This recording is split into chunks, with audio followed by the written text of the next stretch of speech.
மீண்டுமாய் உங்கள் அற்புத நிகழ்ச்சி கூடாக உங்களை சந்திப்பதையிட்டு கர்த்தருக்குள் மிகுந்த மகிழ்ச்சி அடைகிறேன்.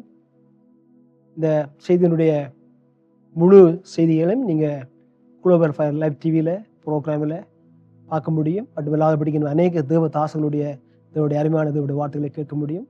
கர்த்தர் தான் உங்களை ஆசீர்வதிப்பாராக. ஏசாயா தீர்க்கதரிசன புத்தகம் 41வது அதிகாரம் 10வது வசனம் இப்படியாக சொல்லுகிறது: நீ பயப்படாதே, நான் உன்னுடைய இருக்கிறேன். திகையாதே, நான் உன் தேவன். நான் உன்னை பலப்படுத்தி உனக்கு சகாயம் பண்ணுவேன்.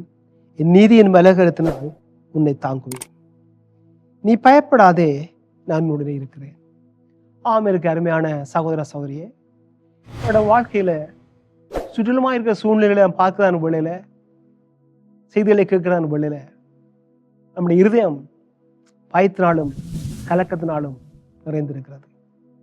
ஒன்று மாறி ஒன்று முடிவடைந்து விட சொன்னார் வேளையில அடுத்த பிரச்சனை, அடுத்து எப்படியாக நம்மளை சுற்றிலுமாகிற பிரச்சனைகளும் சூழ்நிலைகளும் காண்கிற காட்சிகளும் அனுதினமும் நம்மளை பயப்படுத்தி கொண்டே இருக்கிறபடினால என்ன ஆகிவிடுமோ, எப்படி இந்த காரியங்கள் எப்படி முடிவடைந்து விடுமோ, இந்த காரியங்கள் நம்மளையும் பாதித்து விடுமோ, இதை நாம் விடுமோன்னு சொல்லி அனுதினமும் நம்மளோட வாழ்க்கையில பயத்தின் மேல பயம் வந்து கொண்டிருக்கிறபடினால தான் பிரியமானவர்களே, பரலோகத்தின் தேவன் என்னை உங்களை பார்த்து சொல்லுகிறார், மகளே நீ பயப்படாதே, மகனே நீ பயப்படாதே. காரணம், அவர் சொல்லுகிறார், நான் உன்னோடு கூட இருக்கிறேன்.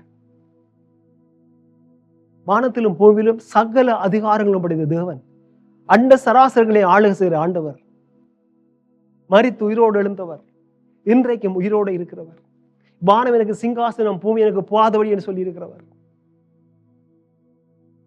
செங்கடல் 2ஆக பிளந்து இஸ்ரவேல் ஜனங்களை வழிவிட்ட தேவன், நான் உன்னோடு கூட இருக்கிறேன், நான் உங்களோடு கூட இருக்கிறேன். காற்றையும் கடலையும் அதட்டி சிசர் வாழ்க்கையில அமைதியையும் சமாதானத்தை உண்டாகிற தேவன், நான் உங்களோடு கூட இருக்கிறேன். தானியேலை சிங்கங்களின் வாக்கி தப்புவித்த கர்த்தர், நான் உங்களோடு கூட இருக்கிறேன். சாத்ராக் மேசாக் ஆபேத்நேகோவை எரிகிறதான 7 மடங்கு சூடாக்கப்பட்டது அக்கினி சூளைக்கு தப்புவித்த கர்த்தர், நான் உங்களோடு கூட இருக்கிறேன். ஆகவேதான் சொல்லுகிறார், சூழ்நிலை எதுவா இருந்தாலும், காண்கிற காரியங்கள் எப்படிப்பட்டதா, காட்சிகள் எப்படிப்பட்டதா இருந்தாலும், கேட்கிற செய்திகள் நாளுக்கு நாள் எவ்வளவுதான் பயத்தையும் திகிலையும் கொண்டு வந்து இருந்தாலும், நம்முடைய ஆண்டவர் சொல்லுகிறார், மகனே பயப்படாதே, மகளே பயப்படாதே. வானத்தையும் பூமியையும் சிருஷ்டித்த கர்த்தர், அண்ட சராசரங்களை ஆளுகை செய்கிற கர்த்தர், அவர் சொல்லுவார், நான் உன்னோடு கூட இருக்கிறேன். உன்னை தப்புவிக்கும்படிக்கு, உன்னை விடுவிக்கும்படிக்கு நான் உன்னோடு கூட இருக்கிறபடினால அவர் சொல்லுகிறார், நீ பயப்பட வேண்டிய அவசியம், நான் பயப்பட வேண்டிய அவசியம் இல்லை. சகோதரா சகோதரியே, இந்த மத்தியானம் வேளையிலும் கூட என்ன காரியம் உங்களை பயன்படுத்தி கொண்டிருக்கிறது? எதன் நிமித்தமாக கண்ணீர் வடித்துக் கொண்டிருக்கிறீங்க? ஒருவேளை பொருளாதார நெருக்கடியாக இருக்கலாம், சரீரத்தில் காணப்படுதான வியாதியின் கொடூரமாக இருக்கலாம், சந்தித்துக் கொண்ட பிரச்சனைகள் போராட்டங்களாக இருக்கலாம், உங்களுக்கு விரோதமாக எழும்புகிற மனிதர்கள் பிரிமார்களை உங்களை எப்படியாக உங்களை வீழ்த்தலாம்னு சொல்லி போடுதான பிரிமார்களை அவருடைய சதிய ஆலோசனைகளாக இருக்கலாம். எப்படிப்பட்ட காரியங்களா இருந்தாலும் ஆண்டவர் நம்மை பார்த்து சொல்லுகிறார், பயப்படாதே. எரேமியா 15ஆம் அதிகாரம் 20வது வசனத்தில் ஆண்டவர் சொல்லுகிறார், உங்களை ரட்சிப்பதற்காகவும் உங்களை தப்புவிப்பதற்காகவும் நான் உன்னோடு கூட இருக்கிறேன்னு சொல்லி. ஆம்பிரியமானவர்களே, பாவத்தின் பிடியிலே இருந்து நம்மளை ரட்சித்து நித்திய ஜீவனை பங்குள்ள பிள்ளை மாற்றுறவர் மாத்திரமல்ல, அவர் சொல்லுகிறார், நான் உங்களை தப்புவிப்பதற்காகவும் நான் உங்களோட கூட இருக்கிறேன், ரட்சிப்பதற்காகவும் தப்புவிப்பதற்காகவும் நான் உங்களோட கூட இருக்கிறேன். ஆமரியமான சகோதர சகோதரியே, மத்திய நான் பார்க்கிற தேவட வார்த்தையில தானியேல் 6ஆம் அதிகாரம் 16வது வசனத்தை வாசித்து பாருங்க. தரியாசா சொன்ன வார்த்தைகள், தானியேலே நீ இடைவிடாமல் ஆராதிக்கிற தேவன் உன்னை தப்புவிக்க வல்லவராயிருக்கிறான்னு சொல்லப்பட்டது ஒரு அருமையான தேவ ஜனமே. தானியேலை அந்த சிங்கத்தின் கவிக்கு தப்புவித்தவர்.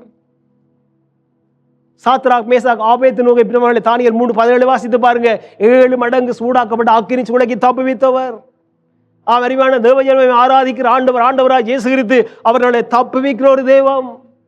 நம்முடைய பிரச்சனை, நம்முடைய சூழ்நிலை, போராட்டம், நம்முடைய நெருக்கம், நம்முடைய சிறையிருப்புகள், வியாதியின் வேதங்கள் எதுவாக இருந்தாலும், எப்படிப்பட்டதாக இருந்தாலும், அருமையான தேவ ஜனமே, சகோதர சகோதரியே, ஆண்டவராக இயேசு கிறிஸ்து எல்லாவற்றிலும் இருந்து நம்மளை தப்புவிக்க வல்லமை உள்ளவர். நம்மளை கைவிட்டு விடுகிறவர் அல்ல, நம்மளை விட்டு விலகுறவர் அல்ல, தப்புவிக்கிற ஒரு தெய்வம் அவர். 1 சாமுவேல் 17ஆம் அதிகாரம் 34 37 வசனங்களை வாசித்து பாருங்க. தாவீது ராஜா அனுபவத்தை பாருங்க. சொல்லும்போது சொல்லுகிறார், ஒரு விஷயம் நான் என்னுடைய தகப்பனுடைய ஆடுகளை வனாந்திரத்தை மேய்த்து கொண்டிருந்த போது ஒரு விஷயம் கரடி வந்தது, ஒரு சிங்கம் வந்தது. எல்லாரும் ஆட்டுக்குடியை கிழிக்கிறத நான் கிழித்து போட்டேன் சொல்லிவிட்டு சொல்லுகிறார், பின்னும் அந்த சிங்கத்தின் கைக்கும் இந்த கரடியின் வாய்க்கும் என்னை தப்புவித்தவர் இப்பொழுது அவருக்கு முன்பாக பெரிய பிரச்சனையை போல நின்று கொண்டிருக்கிற கோலியாத்துக்கும் கூட என்னை தப்புவிப்பார்னு சொல்லி அவர் சொல்லுவார். அந்த விசுவாச வார்த்தைகளை பார்க்கிறோம். சிங்கத்தின் வாக்கியம் கரடியின் வாக்கியம் என்னை தப்புவித்தவர் இந்த பலி பேசினோட கைக்கும் தப்புவிப்பார்னு சொல்லி அந்த விசுவாசத்தோடு கூட அந்த இடத்திலுமாய் பிரியமானவர்களே, தாவீது கடந்து போனான வேளையில கர்த்தர் தாவீதுக்கு ஜெயம் கொடுத்து கோலியாத்தை மேற்கொள்ள கிருபை கொடுத்தார். அப்போஸ்தலர் பவுலுடைய அனுபவத்தை வாசித்து பாருங்கள். 2 கொரிந்தியர் 1 8-10 வசனங்களை வாசித்து பாருங்கள். எங்களுக்கு நேரிட்ட உபத்திரத்தை அறியாதீர்களுக்கு மனதில்லை அவர் சொல்லுகிறார்கள். எங்களுக்கு பிழைப்போம் என்கிற நம்பிக்கை அற்றுப்போகத்தக்கதாக பலத்துக்கு மிகுந்த பாரமான வருத்தவர்களுக்கு உண்டாயிற்று. ஒருவேளை இந்த சூழ்நிலை இந்த மத்தியான வேளையில அருமையான தேவஜனமே, நான் உங்களோட வாழ்க்கையிலும் கூட அப்படிப்பட்டதான உங்களோட பலத்துக்கு மிஞ்சின பாரமான வருத்தம், இது எங்களை தாங்கிக் கொள்ளவே முடியாது என்று சொல்ற அப்படிப்பட்டதான ஒரு சூழ்நிலையோடு இருந்து கொண்டிருக்கலாம். தொடர்ந்து சொல்ல நாங்கள் எங்கள் மேல் நம்பிக்கையாயிராமல் மரித்தோரை எழுப்புகிற தேவன் மேல் நம்பிக்கையா இருக்கத்தக்கதாக மரணம் வரும் என்று நாங்கள் எங்களுக்கு நிச்சயித்திருந்தோம். அப்படிப்பட்டதான மரணத்தின் தப்புவித்தார், இப்பொழுது தப்புவிக்கின்றார், இனிமேலும் தப்புவிப்பார் என்று சொல்லி அவரையே நாங்கள் நம்பி இருக்கிறோம். அவரே எங்களை நம்பிக்கையின் தேவன், அவர்களை தப்புவிக்கிறவர்.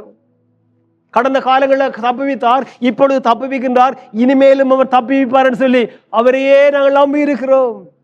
அவரை சகோதர சகோதரன் ஆராதிக்கிற ஆண்டவர் நம்பிக்கைக்கு பாத்திரமானவர், நம்பிக்கையின் தேவன், அவர்களை தப்புவிக்கிறவர்.